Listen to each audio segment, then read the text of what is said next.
When I was late teens, early 20s, I bought my first house. It was actually uh, the neighbor that lived across the street from my dad's father's house. And great guy. Hank, one in a million. He used to play the banjo and the guitar, do Tai Chi. He wasn't Chinese Asian. He was he was just an American, old American soul. And I used to go over to his house, and he would teach me a little guitar, teach me a little Tai Chi. We would sit on the porch together. I was the kind of kid that did not get along very much with kids my own age. I'd much rather hang out with people with some people with some wisdom gained over time. And Hank was one of those guys. Anyways, his dad passed away around the time I was just in my early 20s, late teens, and he had to get rid of his house. And I was available and of the age that I bought my first house, and it was his dad's place. He gave me a good deal on it, but I was still a young kid. I was working 4 jobs at the time. I've had many jobs in my life. I've had probably above and beyond 65 jobs. I'm including like little side jobs, but also salary jobs. I've folded clothes at Old Navy. I have mowed lawns on the side of the highway. I have mended and measured boat tops. And I've worked at harbor masters. I've worked as a first mate like Gilligan on a yacht in the Caribbean. All sorts of amazing jobs. But the fact was I had to work really hard to cover this house. I ended up getting my best friend to go in on it with me. He was going to take the entire basement, and he was going to chip in half the rent or half the mortgage, because I had mortgaged the house, like most Americans. And so I had to pay this bill at the end of the month. And I relied on my best friend at the time to help me with that. And he moved in. I was working so many jobs that I very rarely had time to spend with him. I was just coming home, going to sleep, waking up, going to work. Coming home, going to sleep, waking up, going to work. And I did that until the first mortgage payment came due. And I went to find my friend, and he was nowhere to be found. He cleaned out all of the dressers in the basement, and it was like he had never been there. I contacted him. Hey, man, where are you, buddy? I got to pay some bills, and I was looking forward to you helping out. And then a couple of days later, no reply. Hey, man, what's going on? Are you okay? And then a couple of days after that, hey, what the hell? Finally, I went to the house of his parents, and he told me that, sorry, man, I just can't do it. I moved back with my parents. He did it without telling me. And so I was sort of left in a lurch.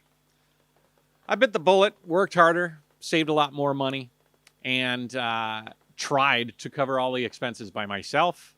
I did pretty good, but I did start to fall behind on a number of expenses. In doing so, it sort of snowballed, as it does for a lot of people. And I ended up accruing a debt. One of the only times I've ever asked for money from people beyond like my dad, mom, and things like this when I was that age. I approached my best friend, and I asked him, another best friend, and I asked him for a loan. And he loaned me $5,000. We're going to talk a little bit about how normal people deal with debt and the pressures after this brief introduction. Hey guys, my name is Matt. I am talking to you from Lawaitan in China, a city called Ningbo. Lawaitan is like a bar district. I came down here on this rainy Wednesday, and I think I might come here more often. It's pretty empty because, you know, it lights up at night. At night, this street will be swamped. It doesn't matter a weekday or weekend. But now is a perfect time. It's 1:22, just before people start moseying in and setting up for the nights of debauchery, beer, and partying. So it might be a good opportunity for me to scope out a place. I'm sitting underneath some really cool directions at the See You Again bar. One thing about bars in China is they recycle. Like, this bar has gone through owners so many times. It's been, what was it, the Office? This was the Office bar, then something else. Now it's a See You Again bar. It'll be something else in a year or so. And if you hear the clink clank, there's a whole bunch of like little bells up here that are quite beautiful. That you might hear some really beautiful sounds: the pitter patter of rain, the sound of bells. But back to the story. So my friend loaned me $5,000. From that point on, my brain was single-mindedly focused on getting him back his money. It consumed me. And it was a combination of guilt for getting myself in a situation of debt in the first place, guilt of having to rely on my friend to bail me out, and just time. Every day, gotta pay him back, gotta pay him back, gotta pay him back, gotta pay him back. And it was a pressure. Now, I paid him back as quick as possible, and I felt really good about doing that. Clearing the slate can be very palate cleansing, literally. And I thought to myself, what would have happened if my friend was not as altruistic or nice? And what if he was a bit nefarious and a little bit more interested in exacting leverage on the leverage? And what if I couldn't pay him back right away? It made me think about a lot of things. Because when you are in debt to somebody, you are obligated to that person for that debt. And if you don't pay it on time, you are obligated to make it right in a number of different ways. What if my friend was like, you can mow my lawn this weekend because you haven't paid me yet? Or let's get this truck coming up.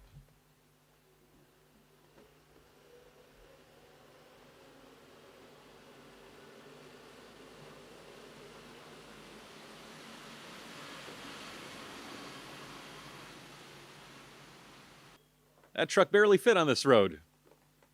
Anyways, probably hanging a sign or something. Anyways, I understood the pressure that debt has. I think many Americans can appreciate this. I think many Americans live with debt. And it can be a powerful, powerful thing.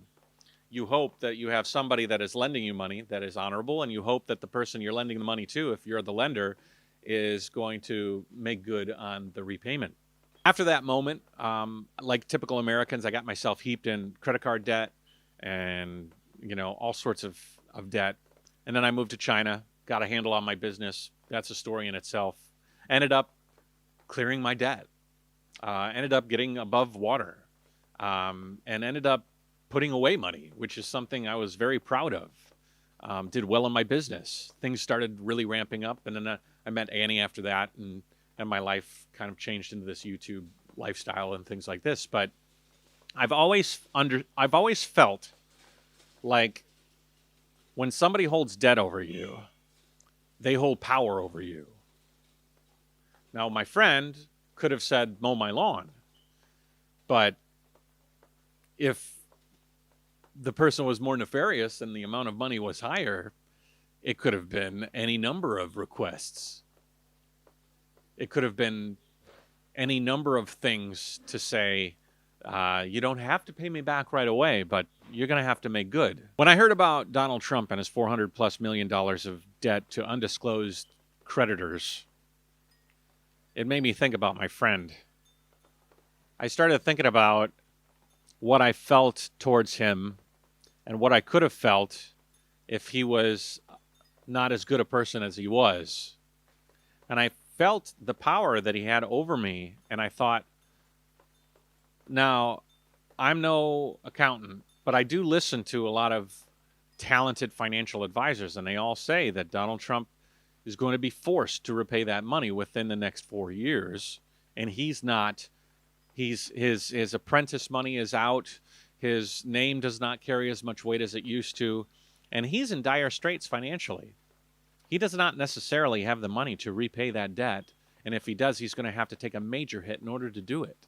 Even assets, even all that stuff, he's going to have to liquidate a lot in order to get there. And one thing about Donald Trump, I think we all can assume, is that he's a man of pride for his stuff. And what does that mean? Do you think he's going to care as much for us, our stuff, as his stuff when he has to make payments due? You can kind of see some strange habits that he's had in the past with regards to people that he's indebted to, possibly. I mean, we don't know everything for sure because he holds on to his cards quite tightly, and that is an indication in itself. If you got nothing to hide, why are you hiding everything that could show us what you're hiding? With regards to Russia, and a lot of my friends think there's nothing to be said about Russia. It's all a hoax. Well, a hoax certainly didn't create Helsinki, where he stood up and all of his people said, you know, Russia's been spying on us and does some things, and, you know, they are doing this stuff. And then he stands up and says, Putin told me he's not, and I believe Putin. That was not something that was misprinted in a newspaper. That was something we could all witness. The bounties on our soldiers, this whole situation. Not a peep. In any other administration, at least a peep. The silence is deafening. What does Russia have? What kind of leverage? I don't know anything about a P-tape or anything, but to think that there's nothing there, I don't know, you're being a bit naive, I think. The Turkey situation. Erdogan wanted America out so that he could push into Syria and drive through our allies who are working with us and fighting alongside us.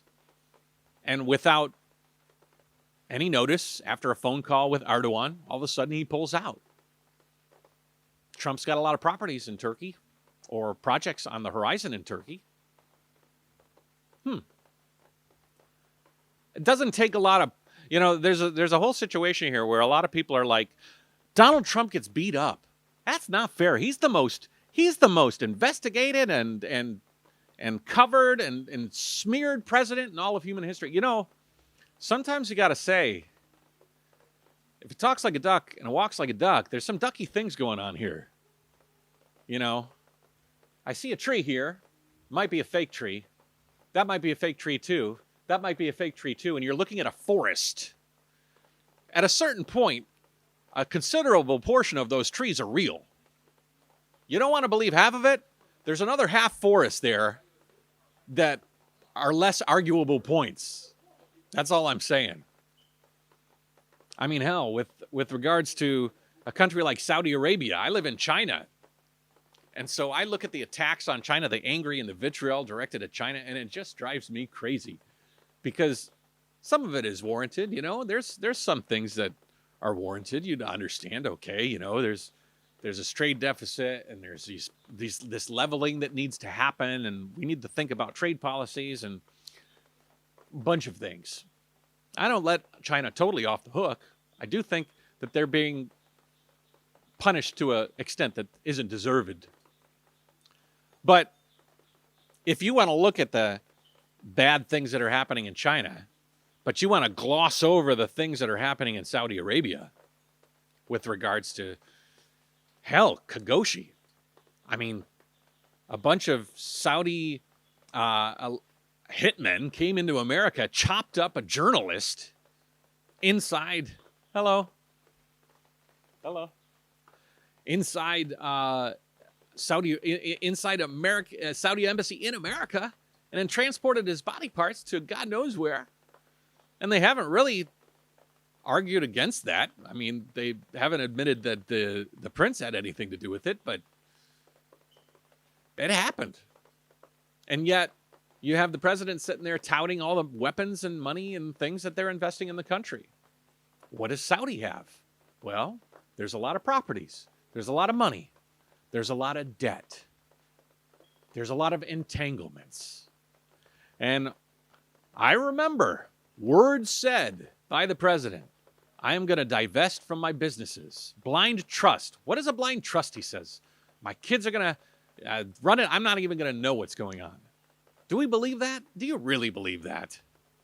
With all this anger and frustration directed at Biden, I know I'm getting off topic, but with all this anger and frustration directed at Biden, I mean, it's like you're complaining that a lemon is too large of a fruit and there's a freaking gigantic watermelon right behind you. That is a weird analogy. I don't know why, but it's the only one that came up in my head. But you know what I mean?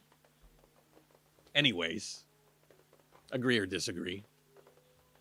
Many of you will disagree. But think about the potentials for what he's done already in the face of leverage that we don't even know exists. We don't know why he made the decision by Turkey. We don't know why he made the decisions he's had with preferential treatment to Russia. We don't know Saudi Arabia. We kind of know. I mean, there's a lot of money coming in from Saudi Arabia to us, and a lot of heads turned for a lot. There's a whole issue with that I think would be an interesting issue to take our relationship, America's relationship, or the West's relationship with Saudi Arabia, and the West's relationship with China. And you could talk about that all day long in the hypocrisy involved in lambasting China for things that you welcome or just completely blind yourself to with regards to Saudi Arabia. But now that his tax documents come up, now that people who are way smarter than me have analyzed these things and seen that he's declared losses in the last 10 years and not paid any taxes except for $750 a couple of years, and $180,000 to China, which I find very interesting that he's paid $180,000 to the Chinese in taxes, and he hasn't paid anything close to that in America. But if you really think about the fact that he doesn't have as much money as he says he does, that he's over leveraged and under profiting, and that he's spent most of the reserves that he's had year over year over year to cover losses, like I heard an interesting thing. He's not savvy and working the system to pay zero taxes. He's declaring huge losses, which in turn allow him to pay zero taxes. It's not savvy. It's literally being bad at your business, which in itself, call me old-fashioned, but I don't think anybody should be president if they have debt, if they haven't paid taxes. I think that should be instantly disqualifying. It's always frustrated me that a government office has your tax returns and you're not allowed to see them because he's working for you and me. And if you're American, he's working for you. And he's turning out to be a horrible businessman that has a nest egg from his family that he consistently squandered to keep his head above water, barely, and bankrupted a bunch of times, his businesses, and will probably need to bankrupt himself personally in the next 4 years. If not, he's going to throw everything that we have sacred at these problems of his personally in order to rectify his personal problems. What will those be? Trade deal gifts? He's already given out trillions in tax cuts to the uber wealthy. He has every opportunity available to him to manipulate the system to get him out of debt, or to get the debt deferred, or to make interest payments in the form of, interest can be a lot of things. Interest can be turning one head the other way when somebody wants to come in and chop up a journalist. Turning your head could be pulling soldiers out of an area and allowing your allies to be shredded by a country that really wants to make a move. Turning your head paying your interest could be helping to legitimize a government that has been, looking for an edge to repress government. I mean, it might be simply doing nothing and doing a shitty job on foreign policy and allowing countries that have leverage over you an opportunity to leverage themselves up. I can see a number of instances in the past, in the last 4 years, where countries have gotten unique forms of leverage on the USA for free. And that just confounds me. And it sort of makes sense when you see this whole tax situation and you understand, well, maybe it was payback. Maybe payback was talking good about a country that we should probably have a little bit more aggression towards, or turning your head, or this and that. And who knows? Because I'll tell you what, I think that in the future, with regards to this 400 million, we're going to see things that he cannot get another 4 years. So he's going to throw the kitchen sink at whatever his problems are. And they are his problems. They're not our problems. They're his problems. And the kitchen sink, hi, if you're American, you're the kitchen sink. I don't know. Anyways, it just brought back the memories of me feeling leveraged by my friend who didn't have an ill will towards me at all, but he was related to me as a friend. And the people that might have leverage over Donald Trump, we don't know who they are.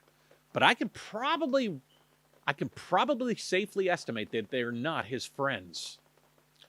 And they're not looking to, let him mow the lawn to pay off this debt if he can't pay it back. They're going to be looking for a little bit more meat. They're going to be looking for a little bit more blood. And that's going to be our blood and our meat. So, I don't know. I just sort of wanted to talk about this. I feel frustration because I don't know how many... The problem with Donald Trump is that every day it's craziness. It's one after the other after the other. He's beating up his his scientists, and he's making a mockery of things, and he's pulling off his mask, and so all of this stuff compounds on top of each other, and sometimes you got to parse it down to one detail at a time. And I think this detail is very important, almost more important than the fluff that he's throwing out.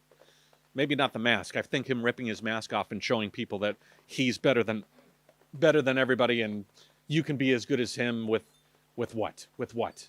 You don't have Walter Reed as a socialist government-funded hospital that's going to take care of your every will and fly you via helicopter to the hospital and pump you full of drugs that are not even allowed for anybody else but experimental, and he takes them and suddenly is steroided up and thinks that he feels better than he has in 20 years. That's going to happen to all you guys? That's going to be able to happen to me? Hell no. To be honest, a few hours away in the city of Yiwu, China is giving out vaccines. That's the way to solve these problems. Wearing your mask, that's the way to solve these problems. Anyways, I'm thinking maybe I might be one of the first foreigners in China to go and get a vaccine for the coronavirus, and I think that might be an interesting topic to cover, but I digress. I think we need to look at these issues and don't get steamrolled. I think he relies on the fact that he's just steamrolling so much that it's, by the time you are thinking about something, you're already flat. There are already 10 other topics on top, and it's just steamrolling you. And by the time that steamroller goes by, you're just like, I got nothing. I'm flat. But I think we need to think about this debt that he owes, and listen to accountants. Take and look at people who are into this sort of thing. I've talked to them. It's not good, guys. He's going to have to pay a lot back. We don't know who he has to pay back. And we don't know what those people that he needs to pay back are asking for in return. That's dangerous. All right, guys, thanks a lot. I hope you found this interesting, or you're throwing bricks at the computer. Oh, if you don't like me, don't break your computer. Or break your computer. I don't give a shit. But don't stress yourself out. If you don't agree with me, you don't agree with me. Leave your anger in the comment section below. I am going to be doing a few more of these before the elections, kind of voicing my opinion on some of these issues. I hope that we can make some changes and that we can move forward. and that we are all open-eyed to what sort of situation we're walking into. If you want to follow my journey and see a little bit more in depth, watch these videos before they're published, you can do that through my Patreon. If you want to donate money and you want to help me out with a cup of coffee or whatever, you can do, or I don't know, one of these sides will be a WeChat bubble. And if you're Asian, you'll know what that means. Like, subscribe, share, comment, and I will talk to you in the next one. JaYoe, guys. Stay safe. Keep your eyes open. Read. Educate yourself. You know, don't go with the hype all the time. I don't make these suppositions or these opinions based on just nothing. I do try to keep myself up, and I know a lot of you probably think I'm naive and stupid and should keep my mouth shut about these things. But I'll tell you what, I've traveled around the world for a long time. I've seen a lot of governments doing a lot of different things. I've seen corruption. I've seen, you know, there's corruption here in China too. A lot of it. Maybe I make an episode about corrupt China. I could do that because there's a lot to be said. But it doesn't mean that I can't voice my opinion as an American who's frustrated, disenfranchised, and wants nothing more than my homeland to succeed. A lot of you out there think that I'm rooting for China above America, and that's not true. I want America to succeed. I want China to succeed. I want every human in this world to experience the freedom and the happiness that they deserve under a society that supports them, you know. So have a good one. JaYoe. Talk to you later. Bye-bye.